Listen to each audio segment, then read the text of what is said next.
रिहान मोहम्मद, मंसूरी, लुकमान, अरमान पठान और साहिल कुरैशी, ये वो 5 नाम हैं जिनकी करतूत सुनकर आपको विश्वास नहीं होगा और आप ये सोचने पर मजबूर हो जाएंगे कि आखिर इस तरीके की वारदात को अंजाम देकर इन लोगों को क्या मिला होगा। इन आरोपियों ने अजमेर में नाबालिग स्कूली छात्राओं को ब्लैकमेल करके जबरन उनका धर्म परिवर्तन करवाने की कोशिश की और इतना ही नहीं, लड़कियों के मना करने के बाद भी ये उन पर लगातार दबाव बनाते रहे। सोहेल मंसूरी नाम का एक लड़का है जो ने कि हमारे स्कूल के वहाँ पे पीछा करता था। स्कूल से फिर घर पे पीछा करने लग गया। 10-15 दिन से रोज पीछा करता था, चिट्ठियां फेंकता था उनके दोस्तों के जरिए। फिर उसने खुद ने एक बार फेंकी चिट्ठी, फिर मैंने कॉल किया था, मैं बातचीत करने लगी। उसके बाद में उसने वो मिलने बुलाया, मिलने गई भी थी मैं कैफे में। वहाँ पे मेरे साथ गलत हुआ। वहाँ उन्होंने फोटोएं खींची, उनके दोस्त भी थे वहाँ, सोहेल मंसूरी और उसके दोस्त सारे वहाँ पे थे। उसने फोटो वोटो निकाली। फिर मुझे ने क्या टॉर्चर करने लगे कि ने क्या अपनी फ्रेंड से मेरी बात करवा। तो मैंने डर के मारे करवा दी, क्योंकि वो कह रहे थे कि तेरे घर वालों को मार देंगे, तुझे मार देंगे। फिर बाद में हमारे घर वालों को पता चलने के बाद उसने मेरे को छोटा मोबाइल दिया, जिससे हम बात करने लगे। उससे उस छोटे मोबाइल से जब बात करते थे ना, तब वो धमकियां भी देता था सोहेल मंसूरी मुझे, कि अगर तू किसी को बता देगी तो हम तुझे मार डालेंगे या तेरे घर वालों को मार डालेंगे। तो मैंने फिर किसी को बताया नहीं इसके बारे में। और मैंने करवाई मेरी फ्रेंडों से बात, उनके दोस्तों की। सोहेल मंसूरी और उसके दोस्त है रियान, जावेद, अमान, ये सब उनके दोस्त है, फैजान, ये उनके सारे दोस्त है।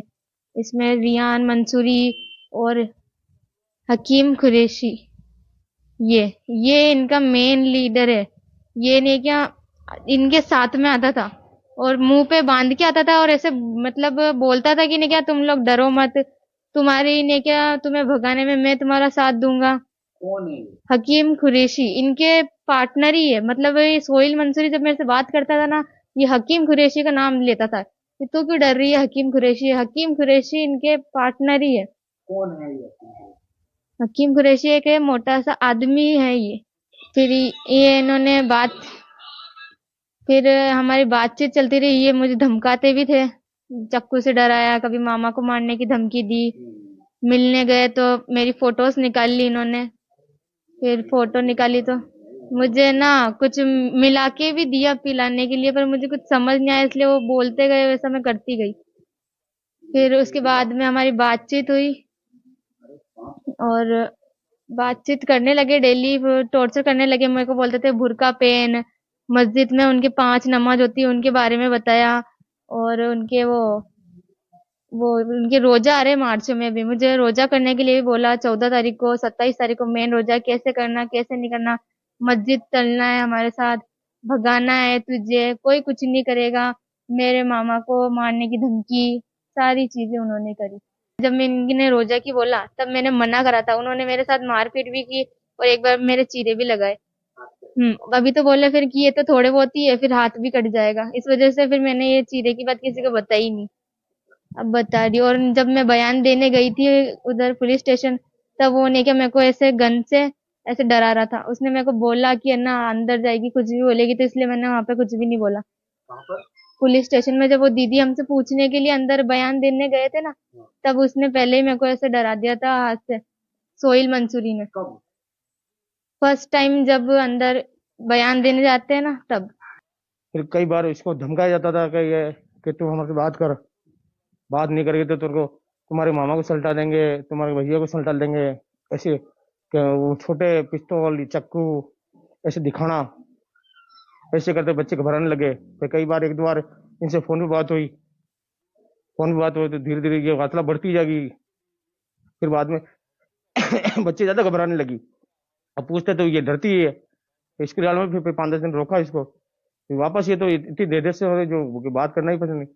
इसके दिमाग में वही है बस, इसको धमकी दे रखी है, इसका माइंड वॉश कर दिया। इसको धर्म परिवर्तन के लिए कहने लगे। ऐसे दरिंदों को इनके मकान वगैरह जैसे यूपी में कर रहे हैं आदित्यनाथ योगी जी, वैसे इस तरह से इन दोषियों की सजा मिलनी चाहिए। मामला सामने आने के बाद पुलिस की नींद खुली और स्कूली छात्राओं से रेप और ब्लैकमेल करने के मामले में 2 नाबालिग सहित 5 आरोपियों को हिरासत में लिया गया। जहां आरोपी सुहेल हुसैन और मोहम्मद लुकमान ने अपना जुर्म कबूल कर लिया है। पुलिस पूछताछ में आरोपियों ने छात्राओं को मोबाइल फोन देने और बहलाने फुसलाने की कोशिश की बातों को कबूल किया।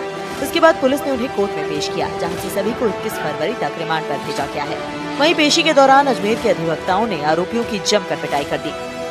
कोर्ट से रिमांड ली गई, 4 दिन की रिमांड दी गई।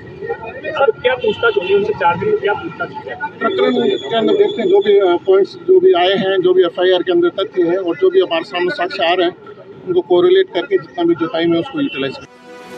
सभी आरोपियों का नाबालिग बच्चियों को फंसाने और शिकार करने का तरीका साल 1992 में हुए अजमेर ब्लैकमेल कांड के आरोपियों के तरीके जैसा ही था।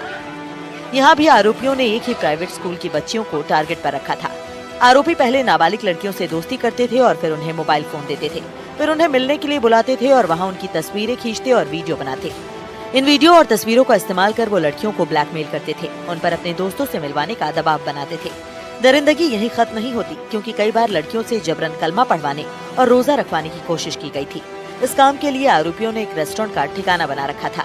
पीपली चौराहा स्थित स्काई डेक रेस्टोरेंट में स्कूली छात्राओं को कॉफी पिलाने के बहाने बुलाते थे, फिर किसी दूसरे स्थान पर ले जाकर आपराधिक कृत्य करते थे। NDTV राजस्थान की टीम जब स्काई डेक रेस्टोरेंट पहुंची तो वहां ताला लगा मिला। रेस्टोरेंट संचालक का कहना था कि पारिवारिक शादी होने की वजह से रेस्टोरेंट बंद है।